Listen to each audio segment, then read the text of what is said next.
ನಮಸ್ಕಾರ ಸ್ನೇಹಿತರೆ, ನೋಡಿ ಇವತ್ತು ಬಂದಿರುವಂಥ ಜಾಗ 2 ಎಕರೆ 38 ಸೆಂಟು.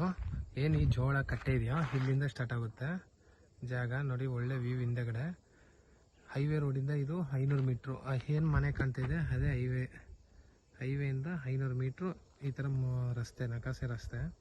ಏನು ಜೋಳ ಹಾಕಿದಾರೋ ಬಾಳೆ ಹಾಕಿರೋದು. ಒಂದು ಬೋರ್ ಇದೆ, ಜನರಲ್ ಪ್ರಾಪರ್ಟಿ. ಇದು ಬೆಂಗಳೂರಿಂದ 145 ಕಿಲೋಮೀಟರ್ ಆಗುತ್ತೆ, ಮೈಸೂರಿಂದ 75 ಕಿಲೋಮೀಟರ್ ಆಗುತ್ತೆ, ಟೌನಿಂದ ಒಂದು 15 ಕಿಲೋಮೀಟರ್ ಆಗುತ್ತೆ. ನೋಡಿ ಜಾಗ ಮಾತ್ರ ತುಂಬ ಬ್ಯೂಟಿಫುಲ್ ಆಗಿ ಪ್ಯೂರ್ ರೆಡ್ ಸಾಯಿಲ್, ಮಣ್ಣು ಮಾತ್ರ ಇದೇ ಥರ ಕುಂಕುಮ ಇದ್ದಂಗಿದೆ. ಈ ಜೋಳ ಏನು ಹಿಂಗೆ ಹೋಗಿದೆ ಈ ಕಟ್ಟೆ, ಇದೇ ಥರ ತೆಂಗಿನ ಮರಗಳು. ಈ ಪಕ್ಕದಲ್ಲೇ ಕೆನಲ್ ಹರಿಯುತ್ತೆ, ಆ ತೆಂಗಿನ ಮರಗಳು ಏನಿದೆ ಅಲ್ಲಿ ಕೆನಲ್ ಹರಿಯುತ್ತೆ. ಇಲ್ಲಿ ವಾಟರ್ ಸೋರ್ಸ್ಗೆ ಏನಂತ ಇದಿರಲ್ಲ. ಜಾಗ ಮಾತ್ರ ನೋಡಿ ಒಂದು ಟಿ ಸಿಗಳು ಹತ್ತದನೇ ಇದೆ, ಅಕ್ಕಪಕ್ಕ ಟಿ ಸಿ ಇದೆ, ಆ ತೋಟದಲ್ಲೂ ಟಿ ಸಿ ಇದೆ, ವಿದ್ಯುತ್ಗೆ ಬಂದಿದೆ. ಅಕ್ಕಪಕ್ಕ ವಿಲೇಜು ಅರ್ಧ ಕಿಲೋಮೀಟ್ರ್ ಆಗುತ್ತೆ, ಈ ಕಡೆ ಹೋದರೆ ಅರ್ಧ ಕಿಲೋಮೀಟ್ರ್ ವಿಲೇಜು. ಜಾಗ ಮಾತ್ರ ಬ್ಯೂಟಿಫುಲ್ ಆಗಿದೆ. ನೋಡಿ ಜೋಳ ಹಾಕಿ ಹೆಂಗೆ ಬಂದಿದೆ, ಎಲ್ಲ ಡಿಫ್ ಮಾಡಿದ್ದಾರೆ ಪೈಪ್ ಲೈನು.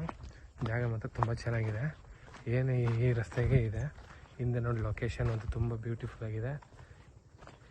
ಇವರು ಪ್ರೈಸು 57 ಲಕ್ಷ ಹೇಳ್ತವ್ರೆ ಎಕರೆಗೆ.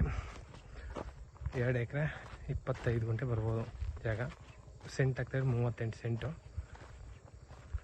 2 ಎಕರೆ 18 ಗುಂಟೆ ಬರುತ್ತೆ.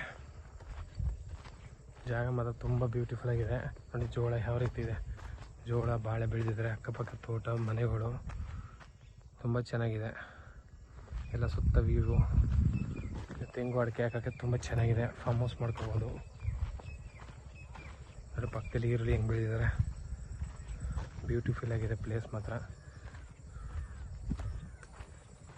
ನೋಡಿ ಇಲ್ಲಿ ಬಾಳೆ ಹಾಕಿದ್ದಾರೆ, ಅರ್ಧಕ್ಕೆ ಬಾಳೆನೂ ಚೆನ್ನಾಗಿ ಬಂದಿದೆ. ಹಿಂದಗಡೆ ತೆಂಗಿನ ಮರ ಏನು ಕಟ್ಟಿದೆ ಅಲ್ಲಿ ತಕ್ಕ ಜಾಗ.